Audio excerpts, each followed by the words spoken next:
好，如果说我们现在想要做这种类似对话框哈，怎么做哈？那你可以大概哈先画一个这种圆角矩形啊，先画一个出来啊。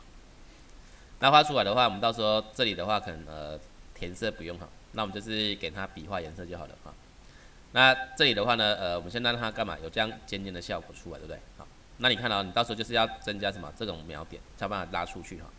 那我可以呢比如说稍微拉近一点哈。大概加几个点上去啊，比如现在选到这边哈，我们就增加哈，稍微点一下，稍微点一下，好吧？好，我增加3个点啊，增加3个，对吗？好，那增加3个之后的话，这一次是有1、2、3个，对不对？好，那你要控制这些点的话，记得要用白色箭头工具。好，那我去点中间这个，那往外拉，好，往外拉，好吧？可以吗？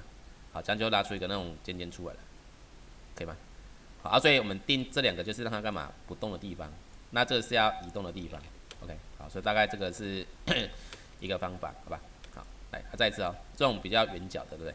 一样，比如拉一个椭圆，对不对？拉一个椭圆啊，好，那现在假设我要换这个方向好了啊，那一样你就选到这个增加啊，就大概这里点，这里点啊，这里点啊，就点3个给它了。点好的话呢，就变成是白色箭头，对吗？好，那我们呢去控制那个你的瞄点，好吧？那往外拉，对吧？好，那拉出来的话，如果说让它尖尖的，你可以把把手折掉，啊，好，到时候就是这个的话，你可以那个或到时候你可以自己去拉那个把手，来，我现在先把它拉出去好了，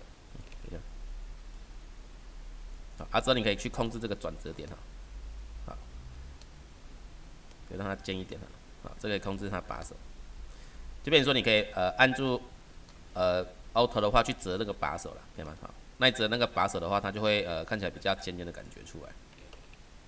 好，这个啊可以折它哈。怎么有2个物件？来，我应该不小心复制到了哈。好，那所以各位的话，这个啊就是到时候你可以去折这个把手，好吧？好，就是去调看看嘛。OK， 好，来，那这里的话呢，就是可以知道一下哈。那再看这里还有一个工具哈，就是这个啊瞄点工具哈。这个的话是如果说假设我现在画了一个是比较偏这种，假设哈这种多边形好了，好，那我画3个边就好了，啊3个边，按住 Shift 拉水平哈。那好的话，我先用说这里要干嘛，变成比较偏圆角啊。那 OK 呢，就点到这个，这个啊，点到这个我们的瞄点工具啊，那就点这个点哈，这样拉水平吧。啊，你这样拉的话，它就变成是这种曲线的感觉就跑出来了，对吧？好，或者是我现在再拉一次哦，拉的是一个星星好了，啊，星星的话它不是旁边是尖尖的嘛，对不对？好，然后我让它变成是比较圆弧，那就选到它吧，啊，这样子往旁边拉，是吧？啊，这个往上面拉，是吧？那它要打折的话，就是转过来就好了，好吧？好，好，所以这样就可以让它变成是这种比较有点像花的感觉，好，就可以这样去制作了，好，你可以这样去拉，好，对吧？